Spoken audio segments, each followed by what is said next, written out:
The life I thought I had, the woman I thought I knew, it all came crashing down because of a single message late one night. We had been married for 8 years. 8 years of what I believed was a happy, loving partnership. We had our ups and downs, sure, like any couple, but I never once doubted her love for me. I never once thought she was capable of betrayal. That illusion was shattered in an instant. It was just after midnight. I was already in bed, half asleep, while she was still up, supposedly finishing some work. My phone, which was on the nightstand, buzzed. I groggily reached for it, thinking it was a late email or a notification. But it wasn't my phone. It was hers. She'd left it on my side of the bed. The screen lit up with a message preview from a name I didn't recognize.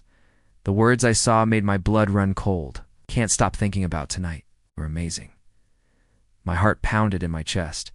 It felt like a drum solo in an empty room. But this couldn't be real. It had to be a mistake, a prank, anything but what it looked like. With trembling hands, I picked up her phone. My mind was screaming at me to put it down, to respect her privacy, to go back to sleep and pretend I saw nothing. But a darker, more desperate part of me needed to know the truth.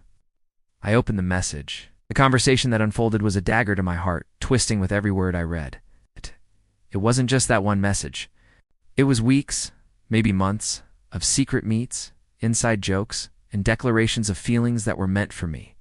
They talked about their special place, about the way he made her feel alive, about the risks they were taking. She was a different person in those texts, passionate, reckless, and completely captivated by another man. The woman I shared a bed with, the woman I was building a life with, was living a double life. I felt a wave of nausea wash over me.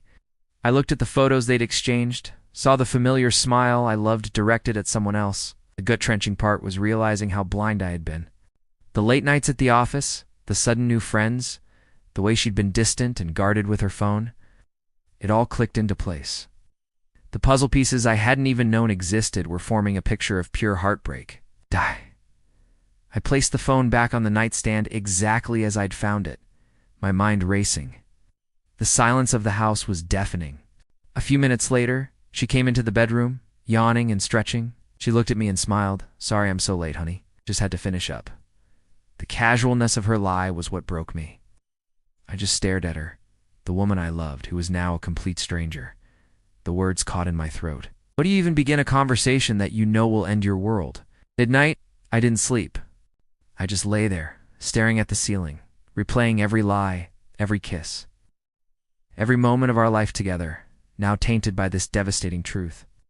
My life had changed forever, and I knew, with a certainty that chilled me to the bone, that nothing would ever be the same again. The path forward was terrifying and unclear. But one thing was certain. The man who went to sleep that night was gone, replaced by someone who had to rebuild his entire world from the ashes.